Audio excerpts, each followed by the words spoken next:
The IBSA Judo World Championships begin on November the 16th out in Odivelas in Portugal. British Judo are sending an 8-strong team to those championships. The youngest member of that team is 19-year-old Evan Molloy. The Wiltshire judoka's rise in the sport has been rapid, to say the least. He only started the sport aged 13 because his parents wanted him to shed a few pounds, but in just 18 months, Molloy was already catching the eye at the national level. The IBSA World Championships represent another great learning opportunity for Molloy, whose long-term target is to become a Paralympic medalist. But there's no hiding behind the good the sport of judo does for him. In his words, the sport turns him into a different animal, in a good way, and there is plenty of determination on show for this rapid riser. That same determination will be on show for all to see on the mat out in Portugal.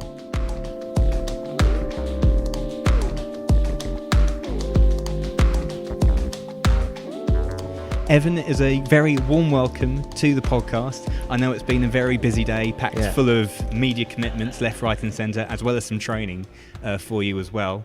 But first off, how are you doing on this Wednesday afternoon? I'm fantastic. Feeling a little bit tired after training this morning. But I'm feeling great. Mm-hmm. Now, obviously, the reason we're all here is because you've been selected as part of the British team for the IBSA 2018 World Judo Championships, which are in Portugal from the 16th to the 18th of November. Yeah. First up, how are we doing in terms of training and preparation-wise from your point of view? Preparation couldn't be going any better, to be honest with you. It was tough to begin with to kind of get settled into what the event actually was, but once that settled in, it was a lot easier because my mentality is at the stage where I am like, it's another day at the office. I have nothing to worry about at this event. I just need to go and perform at my best, and if I perform at my best, I shall get the result I desire. Mm-hmm. You're obviously one of the youngest members, I think it's fair to say, on this team. Yeah, I'm the youngest, yeah. How does that feel to be a part of it at your age? The fact that I'm a part of it, I think just it opens up the possibilities for what I have in the future. What the possibilities for me are endless with judo. Like, my aim is to go to Tokyo. I want to perform. I want to do my very best, and that sounds fairly vague. And then we move on from that to the next cycle. Go to Paris. I want to win gold medal. Mm-hmm. Gold medal is my aim. Yeah. I should say, for anyone listening to this and wondering what the thuds are in the background as well, we're obviously here in Walsall at the British Judo Centre of Excellence, so there's a bit of practice going on. Yeah, people are doing some training in the background, absolutely. So let's talk a little bit about judo really in the sport and how you first got into it, because your rise has really been quite quick, hasn't it? So what was it that first attracted you to the sport? So I was 13. I come to judo quite late, and I went to a judo club in Devizes, where I'm from, and I was introduced to my coach Mark Burbage and Jason Parsons, and I was there for about 3.5 years, and then I moved to Bath University to train full-time while doing the Advanced Apprenticeship in Sport and Excellence, which is basically a qualification in sport. But yeah, it all started back in my hometown of Devizes with Mark and Jason, and they just developed me to what I am today. Yeah. You obviously mentioned those two coaches there. Yeah. How important have they been in sort of making you what you are? They have been, I'd like to think that they've been a very big part in my success. In the past couple of years, I have neglected to go back to my club and let my coaches know how everything's going, what's going on. But I have recently picked that up again, and I'm going back and I'm having more interaction with Mark, the coach. So yeah, it's a really good relationship, I think. Personally, and I suppose I'm thinking in terms of whether it's your schoolwork or your family life and things like that, what did judo give you? Did it sort of bring the best out of you? Judo is a way of getting rid of energy. It makes you stronger, it makes you faster. It turns you into a different animal, basically, it's hard to describe, because you turn into, basically, it's really difficult to describe, but basically it turns you into a different beast that is really desirable once you get into it. Mm-hmm. If you get to a certain stage and then you're like, oh my god, I want this, you'll just do anything for it. Yeah. Is that, I don't know, is it almost letting out your inner beast, if that makes sense? Like, I suppose, yeah, it sounds funny, but that's probably the best way to put it. It gets rid of a lot of aggression towards university, towards home life, anything that's going on with the coaches. If there's anything that, like, disputing or anything like that, which is a very rare occurrence, to be fair. Mm-hmm. But yeah, it's good for all those kind of things. So when you started, did you almost use it as like a stress release? I actually started judo because my parents thought I was too heavy, because I was a chubby young lad, and then it just evolved into something much more, and now here I am. Yeah, that brings me on to my next question then, is at what point did it become something that you really wanted to take seriously and then take it to the next level? So in 2014 I went to a Para Potential Day, which we still hold here, and I was able to impress enough that they wanted to take me on as a Para Potential for the future. So I've been monitored since I was around 15 years old, 14, 15. And every year is just more been added to the schedule, so it's just been more and more, and now I'm on the level with Chris, Elliot, Dan, Jack, where I am trying to qualify for a Paralympic Games now. My time has come for me to go for it. Yeah, and I mean, you said you started relatively late as well in the sport, but like I said at the start, the rise was very quick, and it was 18 months before you were then attending British Visually Impaired, a taster session, wasn't it? Yeah. Right here at this university. Do you still look back on all of that and think, how on earth did that happen so quickly? Yeah and no, because the way I see it a lot of the time is I'm here for the journey, how fast it happens, whatever happens. The faster the better, to be honest. That's probably the best thing for me to say. The faster the better, because I want to achieve a goal. The sooner I achieve it, then I can achieve it again. Mm-hmm. It's just something that I don't want to stop until I've achieved what I want to achieve. Yeah. In that, I think that is what anybody in their sport wants, whether that is Paralympic or Olympic. All of us want the same thing. So we have a integrated training system here at British Judo. So we train with the Olympic athletes, and we all want the same things. We are pushing the Olympic athletes just as much as they push us. But the fact that we're training with some of the best in the world, it just makes us that much better. Mm-hmm. Yeah. Following on from that then, because on this podcast we've had the likes of Nakoda, Smythe Davis on, Sally Conway as well. Having them in and around your training session, you must pick up all sorts of things, not in terms of technique, but mental strength as well. Yeah.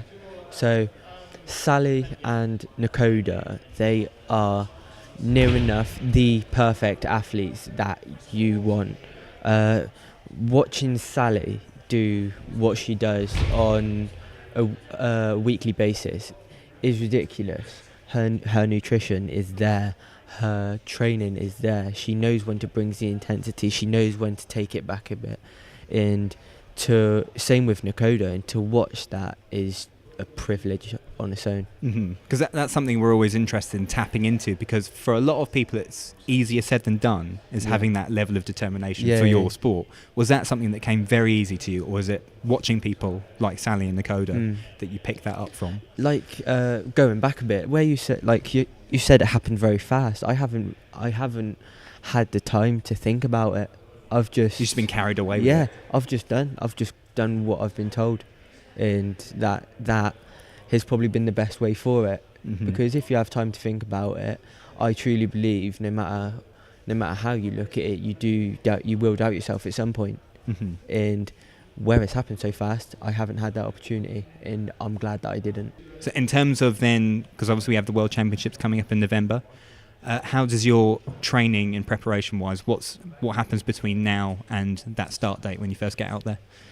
So the intensity has been put up a fair amount. Extra sessions have been added to our programme, which is it's a bit tough. Wednesdays and Thursdays are the toughest days of the week for me. So not only do we do the judo side of things, but we also go to a Brazilian jiu-jitsu club on the side of our judo to kind of improve our ground game, which is really important in judo. But where judo is constantly evolving, the groundwork and BJJ, they're nearly coming hand in hand now. They're almost the same thing. So it's better to do both to improve yourself, really. Yeah. For those wondering, in what way do you mean judo is evolving as a sport? Judo is a sport that's constantly evolving, because there's always rule changes and people get around the rules, and then people are inventing new techniques. On the years, you could just go on Instagram and you could go look at some judo pages and see some of the ridiculous throws that are done, that you could show a judo person, and it's not traditional. When it's not traditional, it's just people have some amazing judo to be able to do some of the things they do. And that's what I mean by it's constantly evolving, because people do that technique, and where we have social media nowadays, people see it on Instagram or see it on Facebook, see it on Twitter, and then they're like, oh my god, I want to try that at training. So it spreads. Have you set yourself any kind of target or aim once you get out there in November, or is it very much aim for the top? For me, to be perfectly honest with you, I don't think that's realistic. I don't think that's realistic for me at this stage. But that being said, if I do perform at my best on a day, I do believe I can get a top placing on that stage. And if I do, that would be my judo clicking into competition. So that would be my ideal. What in terms of preparation then, what differs between sort of setting yourself up for a competition day to just coming into training and being your best in training? So if you're not in training, basically, you can just kill yourself in training. You can just train as hard as you want. But if you have a competition, you do have to taper. You have to deload yourself. But leading into the competition, like we've already said, intensity is just upper level, next level stuff. And that's down to Ian Johns, the head Paralympic coach, and Nigel Donoghue, who gives us the programs and the facilities to be able to do all these things. Again, with the integrated programs, it's a bigger thing than people make out, because just people don't do it. They have their Paralympic team, their Olympic team. It's not just one. Long term, you've obviously already mentioned the Paralympic side of things. Yeah. Is that the ultimate goal? Paralympic is the ultimate goal, yeah, because I am not able to get on the level that some of the world tops are at. Where we want to be is we want to be able to give these guys a good fight. Like, That over there, that's Eric Ham and Stuart McWatt. Stuart McWatt is number 1 in 80 kilos in the country, and Eric Ham is number 1 in 73s. So I'm at 73 kilos. So my aim is to get as close as Eric as possible, because he is a contender on the world stage. So Stuart competed at the Senior World Championships this year. So it's one of them things that the closer we are to our Olympic athletes, then that just makes the Paralympic side of things that much easier. Mm-hmm. That strikes me as a really good setup then that they've got here in place in British judo, and something that should really be replicated elsewhere. Oh yeah, and all the credit for that goes down to Nigel Donoghue. It's his ideas, it's his plans, it's the way he wants to see things, and his ideas have made the centre what it is today. Last up, we'll kind of give you the opportunity to sell your sport a little bit. For those who might be, having all sorts of whatever struggles they've got going on in their life, how good is sport and judo in helping you out when times are tough? Doing sport is a massive separation from anything going on, because it's easy to say, I think nobody's life's perfect. Everybody has stress in life. Everybody has their separation, whether that's going to the gym, whether that's going to play a game of tennis, game of squash, whatever. It can go to anything, but especially if you're in a fighting sport particularly, it's a good way of getting your aggression out, I feel. And once you do a training session, like, you could start off in a bad mood and you could start off all angry and grumpy and things like that, but then after the session everybody's spirits is lifted just because they've had that release of energy and anger that is going on. And then for people back home seeing what you're doing now in sport, do you kind of see yourself as maybe a little bit of a role model for people back home as well? Yes, a few people do. A few people I do see like that. So it's I just try to be me at the end of the day. Like, I don't drink, I don't smoke, I don't do any of these things. So just by being me, I hope is enough for people to consider me a role model, and hopefully get people into judo and inspire people to kind of go as far as they can go with whatever sport they choose. Exactly, and being you is all people can really ask for, essentially. Yeah. So thank you so much, Evan, for coming onto the podcast and telling us about your story. And it's obviously such a quick rise, but we really hope that rise continues and you carried on that wave all the way through the World Championships in Portugal and onto the Paralympics as well in 2020. Thanks very much. Thanks so much. Cheers.